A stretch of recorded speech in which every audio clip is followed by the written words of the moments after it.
Friends, मैं हूं Rishabh Kapoor websofttutorials.com से। इस ट्यूटोरियल में फ्रेंड्स मैं आपको बताऊंगा कि रिस्पॉन्सिव वेबसाइट्स बनाने के अलावा बूटस्ट्रैप को यूज़ करने के क्या फ़ायदे हैं, क्योंकि आपके जहन में क्वेश्चन अराइज हो रहा होगा कि रिस्पॉन्सिव वेबसाइट्स तो मैं मीडिया क्वेरीज के थ्रू बना सकता हूं, तो मैं बूटस्ट्रैप ही यूज़ क्यों करूं। तो फ्रेंड्स, इस ट्यूटोरियल में हम बूटस्ट्रैप के कुछ कंपोनेंट्स कवर करेंगे, जिससे आपको बूटस्ट्रैप काफ़ी इंटरेस्टिंग लगेगा और आपको पता लगेगा कि बूटस्ट्रैप के थ्रू हम एक वेबसाइट काफ़ी स्पीड से बना सकते हैं। तो चलिए फ्रेंड्स स्टार्ट करते हैं। तो इसमें काफ़ी सारे कंपोनेंट्स होते हैं, जैसे इसके इनबिल्ट कंपोनेंट्स हैं, बटन्स हैं, क्रॉजल्स हैं मींस स्लाइडर्स, टूल टिप है, ब्रेड क्रम्स हैं मींस काफ़ी सारे हैं, जिसमें से कुछ एक हम इसमें यूज़ करेंगे जिससे आपको बूटस्ट्रैप के फ़ायदे पता लगेंगे। तो चलिए फ्रेंड्स स्टार्ट करते हैं। मींस सभी के सभी कंपोनेंट्स हम आने वाले वीडियोस में कवर करेंगे, लेकिन बूटस्ट्रैप सीरीज को थोड़ा इंटरेस्टिंग बनाने के लिए हम उनमें से कुछ एक कंपोनेंट्स इसमें यूज़ करेंगे। तो चलिए फ्रेंड्स स्टार्ट करते हैं। सबसे पहले मैं यहाँ पे एक एंकर टैग लेता हूँ, एंकर टैग, और इसको मैं कुछ भी लिख देता हूँ,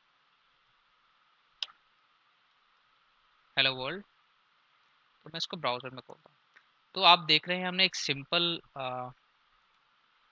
सिंपल एंकर टैग लिया। ठीक है, अगर हम बूटस्ट्रैप यूज़ ना करें, मींस अगर हम अपनी CSS लिखें, तो आपको पता है कितना टाइम लग जाएगा इसकी स्टाइलिंग करने में।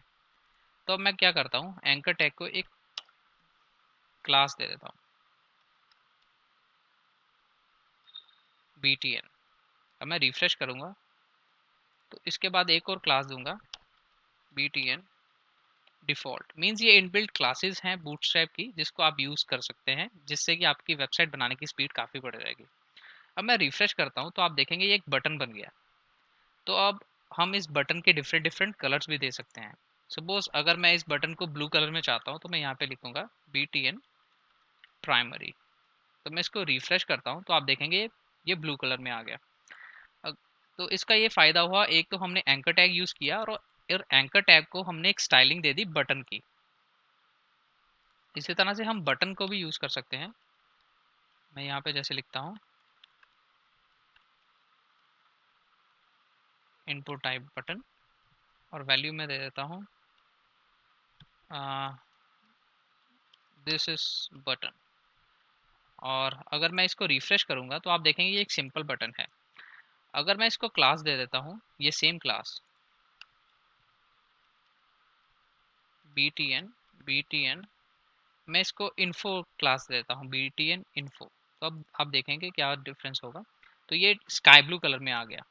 मीन्स आप देख सकते हैं कि इससे हमारा कितना टाइम सेव हो गया, कि हमें स्टाइलिंग करनी नहीं पड़ी, हमने इनबिल्ट क्लासेस यूज़ की और हमने यूज़ कर लिया, मीन्स उसको अपने डॉक्यूमेंट में यूज़ कर लिया। तो इसमें और भी क्लासेस हैं बटन्स की जो हम अभी यूज़ करेंगे। सपोज इन्फो हम यूज़ कर चुके हैं, ये आ गया स्काई ब्लू कलर के लिए। इसको मैं 2 और 3 टाइम्स कॉपी कर लेता हूँ। तो इसके बाद मैं यूज़ करता हूँ वार्निंग। तो अब आप देखेंगे तो ये आ गया ऑरेंज कलर का एक बटन।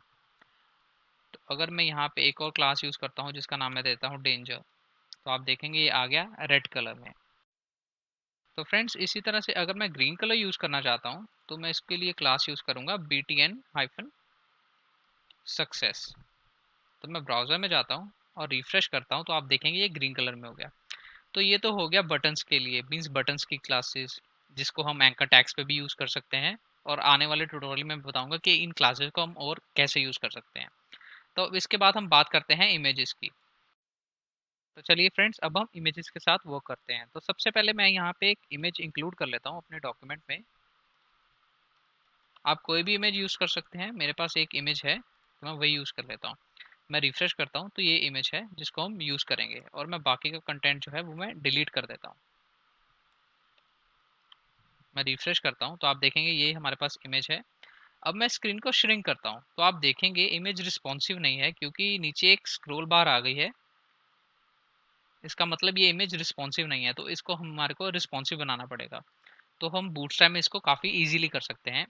बूटस्ट्रैप की एक इनबिल्ट क्लास है, जिसको इसको हम लिखेंगे class equal to img hyphen responsive. Means हमने बस यही लिखा, img हाइफन रिस्पॉन्सिव। अब ये इमेज रिस्पॉन्सिव हो गया। मैं इसको श्रिंक करता हूँ तो आप देखेंगे इस कोई भी स्क्रॉल बार नहीं आई, ये अपने आप डिस्प्ले डिवाइस के हिसाब से रिस्पॉन्सिव बन गई इमेज। तो इस तरह से हम इमेजेस को रिस्पॉन्सिव बना सकते हैं। तो इमेजेस के साथ हम और भी क्लासेस यूज कर सकते हैं। सपोज मैं इमेज को सर्कल में करना चाहता हूँ, तो हम इस क्लास के साथ ही एक और क्लास लगाएंगे। मींस बूटस्ट्रैप में कई बार ऐसा होगा कि हम एक क्लास के साथ दूसरी क्लास भी यूज कर सकते हैं, जो कि हम आने वाले ट्यूटोरियल्स में करेंगे। तो मैं यहाँ पे लिखता हूँ इमेज हाइफन सर्कल। अब मैं ब्राउजर में जाता हूँ, मैं रिफ्रेश करता हूँ, तो आप देखेंगे ये एक परफेक्टली एक सर्कल बन गया। मींस इसने इमेज को सर्कल में कर दिया।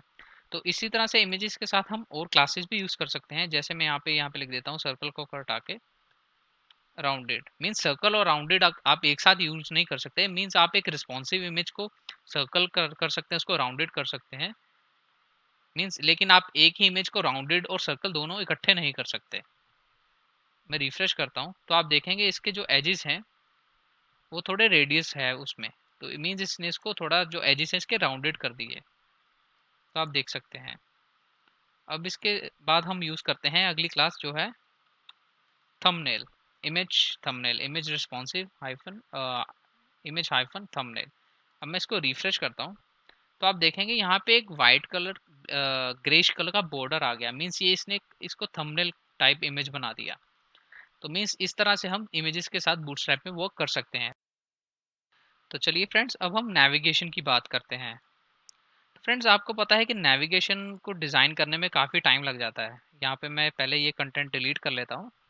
अब हम नेविगेशन पे काम करेंगे। मैं एक अनऑर्डर्ड लिस्ट लेता हूँ,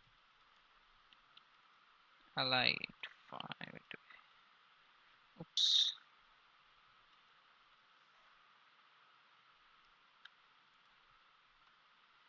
तो सबसे पहले मैं यहाँ पे लिखता हूँ, मतलब हम एक सिंपल नेविगेशन बनाएंगे। होम, अबाउट अस, सर्विसेज, आप कुछ भी लिख सकते हैं, प्रोडक्ट्स, और यहाँ पे मैं लिख देता हूँ लास्ट में कॉन्टेक्ट अस। अब मैं ब्राउज़र में जाता हूँ, तो आप देखेंगे ये सिंपल नेविगेशन आ गई। अब अगर हम इसको खुद डिज़ाइन करेंगे, मीन्स इसकी खुद CSS लिखेंगे, तो हमारा खुद कुछ टाइम स्पेंड करना पड़ेगा। लेकिन बूटस्ट्रैप से ये काफ़ी ईजी है। हमें क्या करना है, यूएल मीन्स हम अनऑर्डर्ड को एक क्लास देंगे, इसका नाम होगा nav स्पेस nav टैब्स। तो आप देखेंगे इसने इसको नेविगेशन को टैब्स में कर दिया। अगर मैं इसको एक एक्टिव मीन्स सपोज मैं होम पेज पे हूँ, तो मेरे को शो करना है कि मीन्स जो मैं होम पेज पे हूँ, तो यहाँ पे मैं li को एक क्लास दूंगा एक्टिव। तब आप देखेंगे मीन्स ये पेज एक्टिव है। इसी तरह से आप नैव को और कई तरह से डिज़ाइन कर सकते हैं। जैसे टैब्स की जगह आप यूज़ कर सकते हैं पिल्स। मैं रिफ्रेश करता हूँ, तो आप देखेंगे ये पिल्स में आ गया। इसी तरह से अगर आप इसको हॉरिजॉन्टल की जगह वर्टिकल में यूज़ करना चाहते हैं, तो आप यहाँ पे लिखेंगे स्टैक्ड। मैं रिफ्रेश करता हूँ, तो आप देखेंगे ये हॉरिजॉन्टली आ मीन्स सॉरी ये वर्टिकली आ गया। मीन्स इस तरह से आप नेविगेशन के साथ काम कर सकते हैं। इसके बाद अब हम बात करते हैं टेबल्स की। टेबल्स आजकल इतने यूज़ नहीं किए जाते, बट फिर भी कई वेबसाइट्स में हमारे को उसकी ज़रूरत पड़ जाती है। तो मैं यहाँ पे एक टेबल बनाता हूँ, 4 कर देता हूँ। मैं जैसे यहाँ पे लिख देता हूँ first name, last name, sorry first name last name, city, phone. तो आप देखेंगे ये एक सिंपल टेबल आ गया। अगर हम इसकी स्टाइल मींस अब हम इसकी स्टाइलिंग भी करेंगे बूटस्ट्रैप के थ्रू, जिससे कि हमारा काफ़ी टाइम सेव हो जाएगा। तो मैं टेबल को क्लास दे देता हूँ table. Table class equal to table. तो आप देखेंगे इसकी अलाइनमेंट अपने आप सेट हो गई। तो अब हम इसको थोड़ा और सही बनाते हैं। टेबल, इसके साथ ही एक क्लास ऐड करेंगे टेबल हाइफन बॉर्डर। मैं रिफ्रेश करता हूँ, तो आप देखेंगे ये टेबल के साथ बॉर्डर आ गया। इसी की तरह मैं यहाँ पे एक और रो बना लेता हूँ। मैं एक छोड़ के 4-5 रोज बना लेता हूँ। अब मैं रिफ्रेश करता हूँ, तो आप देखेंगे 1 2 3 4 5 रोज हो गई। अब मैं यहाँ पे कोई एक होवर इफेक्ट लगाना चाहता हूँ, तो मैं यहाँ इसी के साथ एक क्लास यूज करूंगा। जैसे कि मैंने आपको बताया था कि बूटस्ट्रैप में कई बार हम मल्टीपल क्लासेस को एक साथ यूज करते हैं। मैं यहाँ पे लिख देता हूँ टेबल हाइफन होवर। तो मीन्स इस पे एक होवर इफेक्ट लग जाएगा। अब आप देख रहे हैं जैसे जैसे मैंने इस पे होवर करना शुरू किया तो आप देख सकते हैं इस पे एक इफेक्ट आ गया। तो मीन्स इस तरह से हम टेबल्स के साथ काम कर सकते हैं। फ्रेंड्स बूटस्ट्रैप में हम टेबल्स को रिस्पॉन्सिव भी बना सकते हैं। मीन्स ये मैं आपको आने वाले ट्यूटोरियल्स को मैं बताऊंगा कि कैसे बूटस्ट्रैप में हम टेबल्स को रिस्पॉन्सिव बना सकते हैं। तो फ्रेंड्स आप देख सकते हैं कि हमने टेबल बना लिया। इसके बाद मैं आपको बताता हूँ आइकन्स के बारे में। मीन्स सपोज आप एक कॉन्टैक्ट अस पेज बना रहे हैं, आपको उसमें ईमेल्स स्पेसिफाई करना है, फ़ोन नंबर, तो आपको उसके लिए इमेजेस डाउनलोड करनी पड़ेगी, ईमेल का आइकन या फ़ोन का आइकन। लेकिन बूटस्ट्रैप में ऐसा नहीं है, आप इसके इनबिल्ट आइकन्स यूज़ कर सकते हैं। मीन्स सिर्फ कोडिंग से आपको कोई इमेज इंक्लूड नहीं करनी पड़ेगी। तो पहले मैं बैकएंड पे जाता हूँ और मैं ये कंटेंट डिलीट कर लेता हूँ, रिफ्रेश। तो यहाँ पे मैं लिखता हूँ ईमेल, मीन्स यहाँ पे ईमेल और यहाँ पे हम आइकन यूज़ करेंगे। तो उसके लिए मैं लिखता हूँ, मैं एक स्पैन स्पैन को क्लास देता हूँ।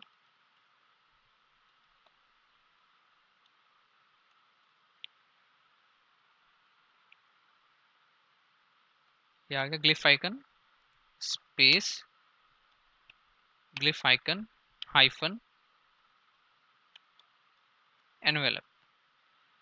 तो मैं रिफ्रेश करता हूँ तो आप देखेंगे ईमेल का आइकन आ गया, मीन्स एक एनवेलप आ गया। इसी तरह से बूटस्ट्रैप में काफ़ी सारे आइकन्स हैं जिसको आप यूज़ कर सकते हैं।